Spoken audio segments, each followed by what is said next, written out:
আসসালামু আলাইকুম প্রিয় শিক্ষার্থীবৃন্দ, তোমরা সবাই আশা করি ভালো আছো। আমাদের রাজশাহী কোর্ট একাডেমির অনলাইন ক্লাসে সকল শিক্ষক কর্মচারীর পক্ষ থেকে আমি তোমাদেরকে শুভেচ্ছা জানাচ্ছি এবং আজকের অনলাইন ক্লাসে ইতিমধ্যেই তোমরা ইনভাইটেড হয়ে গেছো। এখন এই মুহূর্তে আমাদের বিষয় হচ্ছে নবম এবং দশম শ্রেণীর বিজ্ঞান আমাদের অধ্যায় আমাদের সম্পদ। দশম শ্রেণীর জন্য এই অধ্যায় আলোচনা হয়েছে নবম ক্লাসে। তোমাদের রিভিশন এবং নবম শ্রেণীর জন্য এই অধ্যায় তোমাদের নতুনভাবে করা হচ্ছে। আশা করি তোমরা বই পুস্তক নিয়ে পড়াশোনা করছো। আমাদের এই মহামারীর এই দুর্যোগ মুহূর্তে ইমার্জেন্সি ছাড়া, অর্থাৎ অতি জরুরি ছাড়া বাড়ি থেকে বের হওয়া প্রয়োজন নাই এবং ডাক্তারি মতে এবং সরকারের মতে যে স্বাস্থ্যবিধি মেনে চলাচল, এটাও আমরা রক্ষা করব। আমার কাছেও মাস্ক আছে, তোমরাও ইচ্ছা করলে বাইরে বের হওয়ার সময় অবশ্যই একটি মাস্ক ব্যবহার করবে। আমরা নিজেদের সুরক্ষার জন্য এবং আমার দ্বারা যাতে অন্য কেউ অসুস্থ না হয় সেই দিকে লক্ষ্য রেখে অবশ্যই আমরা বাড়ির বের হলে মাস্ক ব্যবহার করব। এছাড়াও সরকার একটি আইন করেছেন, মাস্ক পরে সবাইকে বাড়ির বের হতে বলছেন। কাজে আমরা সরকারের আইন মেনে চলব। এবং সেই সঙ্গে আরও একটি কথা না বললেই নয়, সরকার প্রদত্ত প্রতিটি স্কুলেই আমাদের অনলাইনে দেওয়া আছে যে অ্যাসাইনমেন্ট 6 to 9, 6, 7, 8, 9 এই প্রত্যেকটি ক্লাসের অ্যাসাইনমেন্ট প্রত্যেক ছাত্রছাত্রীর জন্য বাধ্যতামূলক। এই অ্যাসাইনমেন্টের উপর ভিত্তি করে তাদের পরবর্তী ক্লাসে উন্নতির ব্যবস্থা করা হয়েছে।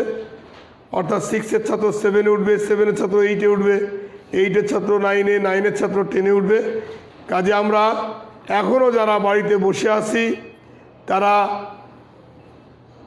অন্তত বন্ধুদের সাথে আলোচনা করতে পারি বা স্কুলে গিয়ে যোগাযোগ করতে পারি, দিয়ে আমাদের নির্ধারিত অ্যাসাইনমেন্ট কি আছে সেটা নিয়ে প্রথম সপ্তাহে তিনটি অ্যাসাইনমেন্ট জমা দিয়ে আবার 3টি অ্যাসাইনমেন্ট নিতে হবে। প্রশ্ন টিচাররা দিতে পারে অথবা কোনো স্কুলের বলে দিবে, তারা ঠিকানা দিবে, সেই অনলাইন থেকে অ্যাসাইনমেন্টটা প্রশ্ন নিতে হবে, বিষয়টা নিতে হবে, নিয়ে অ্যাসাইনমেন্ট সুন্দর করে লিখতে হবে। অ্যাসাইনমেন্ট লেখার নিয়ম কানুন যদি জানা না থাকে তাহলে যে জানে তার সাথে একটু পরামর্শ করে লিখতে হবে। অ্যাসাইনমেন্ট অনেকে আমরা ভুল করছি, 1 পৃষ্ঠায় লিখছি, 1 পৃষ্ঠায় ফাঁকা রাখছি না, ওই পৃষ্ঠা তো লিখছি, অর্থাৎ একটি পাতার 2 পৃষ্ঠাতেই লিখছি। অ্যাসাইনমেন্ট লেখার নিয়মটা 1 পৃষ্ঠায় লেখা হবে আর 1 পৃষ্ঠায় ফাঁকা থাকবে। মনে করো, ধরো আমি একটি বইয়ের এই পাতাটা নিলাম, এর একটা পাতা ধরো, আমি এই পৃষ্ঠায় লিখবো, এই পৃষ্ঠায় ফাঁকা রাখবো। এটা হলো অ্যাসাইনমেন্ট লেখার নিয়ম। এবং প্রশ্নের উত্তর যথার্থভাবে দিব এবং প্রশ্নে যে উত্তরগুলো চেয়েছে সেই উত্তরগুলো প্রশ্নে থাকবে। প্রশ্নের ভিতরে বৈশিষ্ট্য, শিরোনাম যা থাকে গুরুত্বপূর্ণ জিনিসগুলো এবং শেষ মুহূর্তে উপসংহার, এই বিষয়গুলো থাকবে। যা হোক, আমরা আলোচনা করতে যাচ্ছি মাটি। ইতিমধ্যেই আমরা মাটির সম্পর্কে, আমাদের সম্পদের মূল উপাদান হচ্ছে, আমাদের দেশের বা প্রতিটি দেশের মূল উপাদান হচ্ছে মাটি। মাটি থেকে আমরা কি পাই এবং মাটির কয়টি স্তর, কি ধরনের মাটি থাকে, এটা আমরা গতদিন আলোচনা করেছি। আজকে আমরা মাটির পিএইচ সম্পর্কে প্রথমেই ধারণা দেব। মাটির পিএইচটা কি? পিএইচটা হচ্ছে মাটিকে আমরা কিভাবে মূল্যায়ন করব, মাটিটা আমাদের কি কাজে লাগবে, কি কাজে লাগবে না, কোন মাটি কোন ধরনের কাজে লাগবে, বা মাটি থেকে আমরা কিভাবে এটাকে সম্পদে রূপান্তরিত করব। যেমন আমরা যখন ফসল ফলাবো তখন মাটির পিএইচটা জানা অতি গুরুত্বপূর্ণ। তার কারণ মাটির পিএইচ নিরপেক্ষ মান 7 অর্থাৎ নিরপেক্ষ মানটা হচ্ছে 7। পিএইচ নিরপেক্ষ মান হচ্ছে নিরপেক্ষ মান 7। এখন 7-এর যদি কম হয়, যে মাটি পরীক্ষা করে আমরা দেখব, যদি পরীক্ষা করার ব্যবস্থা আমাদের কাছে না থাকে আমরা কৃষি অধিদপ্তর অফিসে যাব, দিয়ে মাটিটা পরীক্ষা করতে হবে। দেখা গেল অনেক কৃষকের ফসল ভালো মতন হচ্ছে না, সেখানে আমরা অবশ্যই কৃষি অধিদপ্তরে গিয়ে মাটির পিএইচ অর্থাৎ মাটিটা পরীক্ষা করে পিএইচ জানার চেষ্টা করব। মাটির পিএইচ যদি কম থাকে, পিএইচটা যদি আমাদের 7-এর কম 7-এর কম থাকে, এটা বাংলাতে ইংরেজিতে যাই হোক লিখতে পারো, অসুবিধা নাই।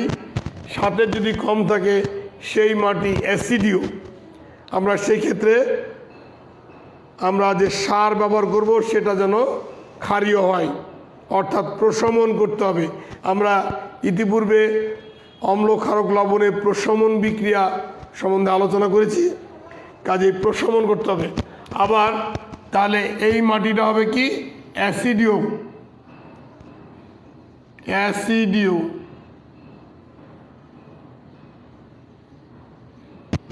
যদি পিএইচের মান 7-এর বেশি হয় তাহলে হবে ক্ষারীয়।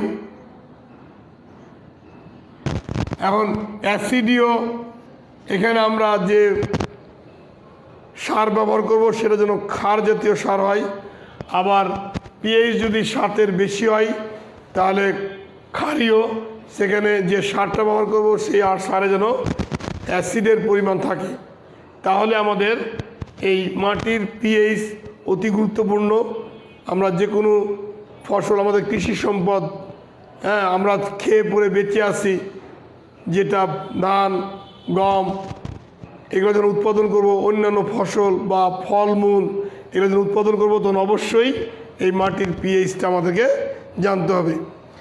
তাহলে আমাদের এই মাটিতে যখন আমরা কিছু ফসল ফলাবো তখন অবশ্যই মাটির যাতে মাটি দূষণ না হয় সেটা আমাদেরকে সবসময় লক্ষ্য রাখতে হবে। দূষণ,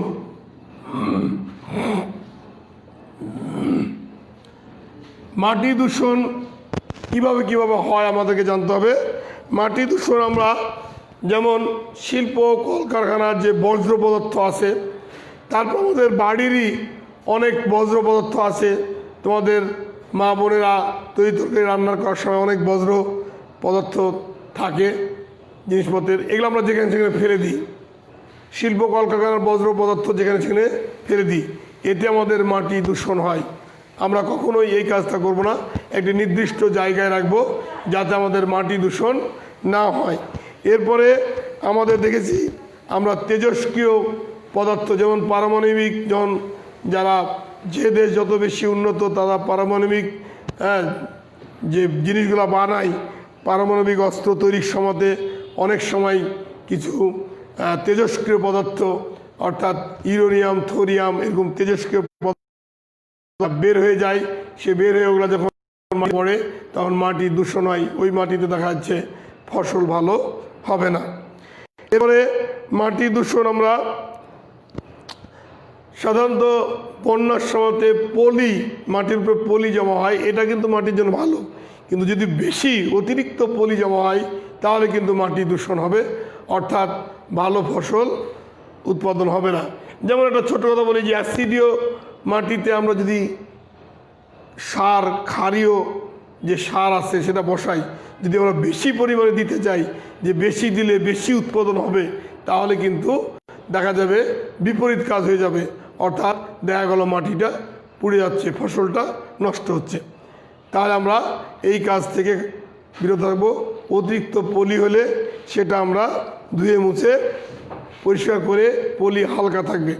তারপরে খনিজ পদার্থ আহরণ, অর্থাৎ মাটিকে আমরা খোঁড়ার পরে খনিজ পদার্থ বের করি অনেক সময়, হীরা, সোনা, এগুলা যে খনিজ পদার্থগুলো বের করি, বের করার সময় দেখা যাচ্ছে আমাদের মাটির উর্বরতা নষ্ট হয়ে যেতে পারে। অর্থাৎ উপরে মাটিতে যে উর্বরতা থাকে নিচের মাটিতে সেরকম উর্বরতা নাও থাকতে পারে, ওলট পালট হলে মাটির উর্বরতা নষ্ট হয়। তাহলে আমরা এই দিকে খেয়াল রাখবো, মাটির দূষণ সম্পর্কে অবশ্যই এই কাজগুলো আমরা করব না। এরপর আসি আমরা সংরক্ষণ। মাটিকে সংরক্ষণ করতে হবে সুন্দরভাবে। সংরক্ষণ করতে হবে আমাদেরকে মাটি যদি আমরা সংরক্ষণ না করি তাহলে আমাদের, যেমন মাটি যদি সংরক্ষণ না করে নদীর পাড়ে যারা বসবাস করে, দেখা যাচ্ছে নদী ভাঙন শুরু হলো, এই বছর প্রচণ্ড বন্যা হয়েছে এবং নদী ভাঙন হয়েছে, দেখা গেছে লক্ষ লক্ষ পরিবার ভিটা ছাড়া, অর্থাৎ তার বাড়িঘর ধসে পড়ে গেছে, প্রচণ্ড কষ্টে তারা জীবনযাপন করছে। ভিটা ছাড়া হলে তারপরে খাদ্যের অভাব হবে, বস্ত্রের অভাব হবে এবং তাদের বাসস্থানের অভাব হবে। তো এইসব অভাব দেখা দিলে তাদের চিকিৎসা অভাব হবে, মহামারী দুর্যোগ লেগে থাকবে। কাজে আমরা অবশ্যই এই নদীর ভাঙন থেকে মাটি সংরক্ষণ করতে হলে আমাদেরকে গাছ লাগাতে হবে এবং গাছের বড় বড় গাছ যখন হবে তখন শিকড়টারে মাটিতে ধরে রাখবে, অর্থাৎ নদী ভাঙনটা কম হবে। এবং বড় বড় যদি নদী, যখন যাদের স্রোত বেশি, এই সব নদীতে অবশ্যই সরকারের মাধ্যমে আমাদেরকে ব্লক সিস্টেম করে বাধাই করে নিতে হবে, যেন আমাদের নদীর ভাঙন থেকে আমরা রক্ষা পাই। তোমাদের বাড়ির পাশে যদি পুকুরের পাশে বাড়ি হয়, সেই বাড়ির সম্মুখে অবশ্যই বাধাই করে নিতে হবে, যাতে তোমাদের বাড়িটা সুরক্ষায় থাকে, যেন ভাঙতে ভাঙতে যেন বাড়িটা নষ্ট না হয়। তারপরে নদী ভাঙনের ক্ষেত্রে মাটি যেমন একদিকে ক্ষয় হয়, আর একদিকে নদীর পূর্ণতা আসে, দেখা গেল আর একদিকে বা চর জাগ্রত হয়ে কিছু উপকারও হয় আমাদের, সেই উপকারগুলো গ্রহণ করতে হবে এবং আমাদের ক্ষতির দিকগুলো বিবেচনা করে এই মাটির ক্ষয় থেকে আমাদেরকে পরিত্রাণ পেতে হবে।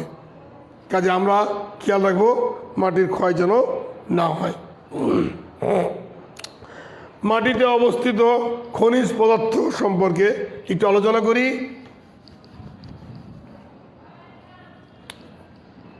মাটিতে অবস্থিত খনিজ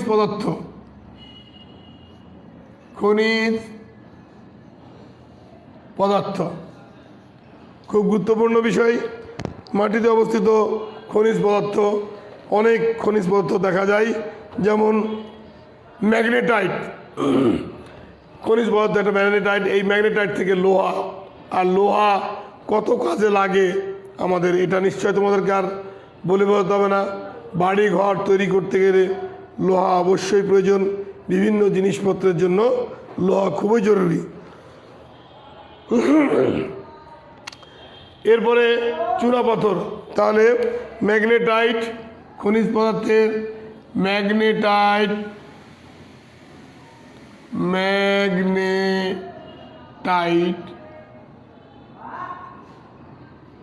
তারপরে যে চুনাপাথর, 2 নম্বরে চুনাপাথর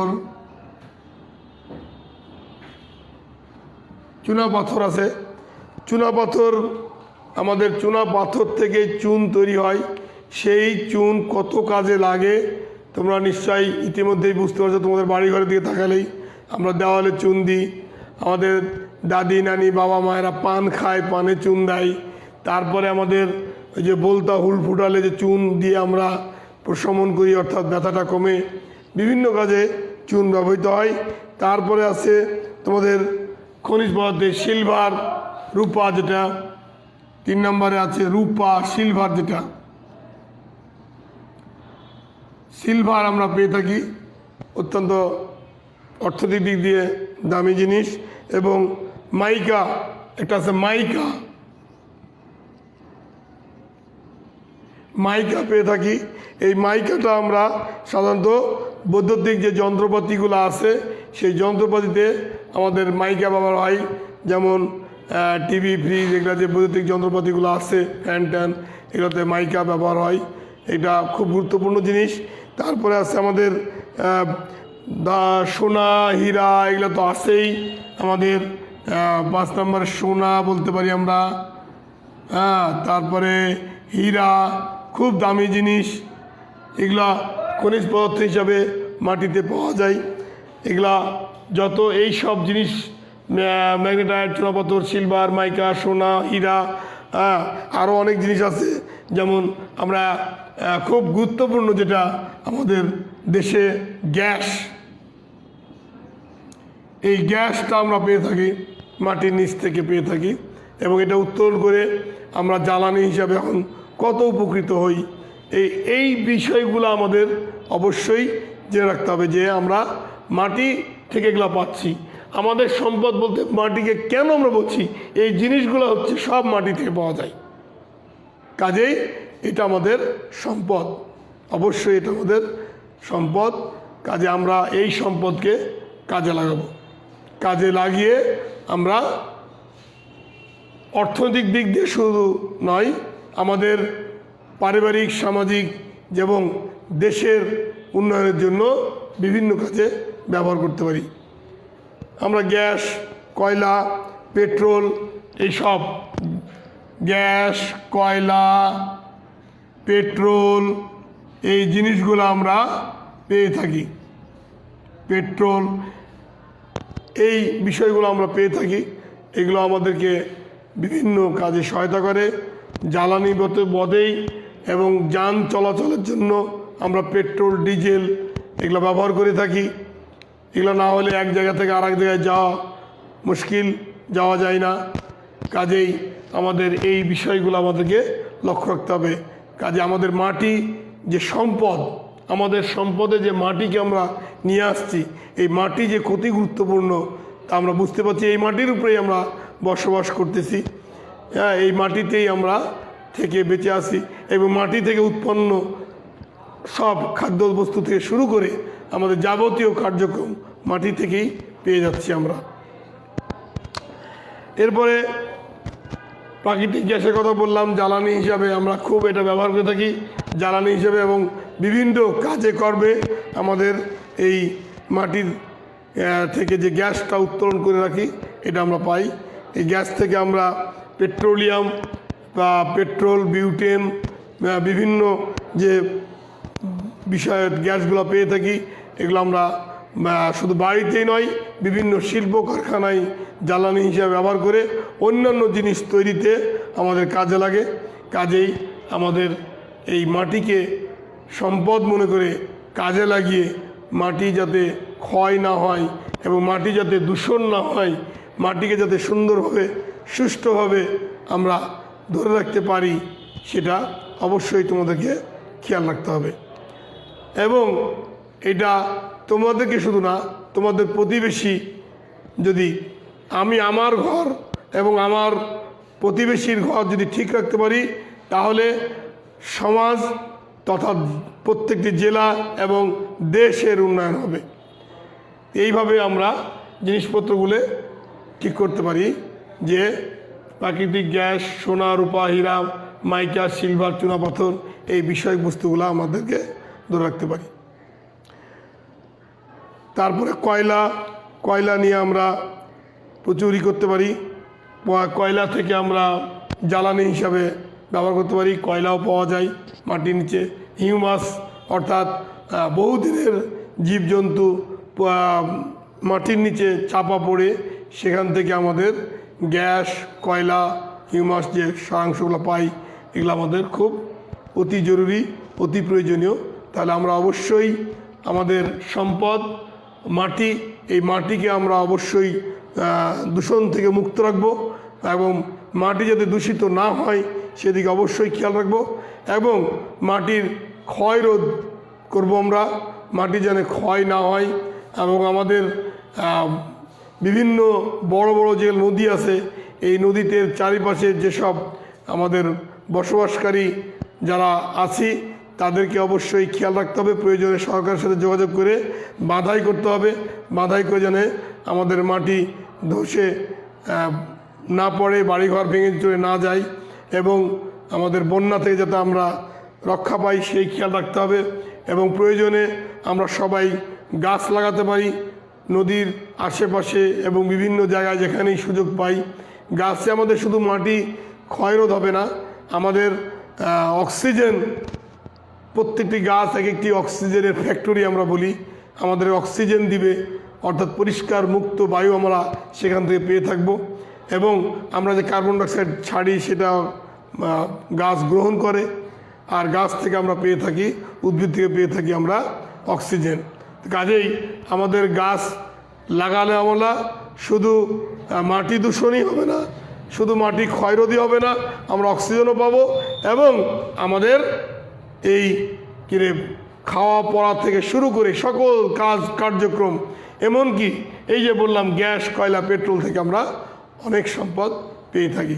তা আমাদের শিক্ষার্থী বন্ধুরা, তোমরা অবশ্যই এই মাটির গুণাগুণ খেয়াল রাখবে, তোমরা পাঠ্য বইটা একটু পড়বে এবং তোমার প্রতিবেশীকেও মাটি যাতে দূষণ না হয় সেই সম্বন্ধে জানাবে তোমরা।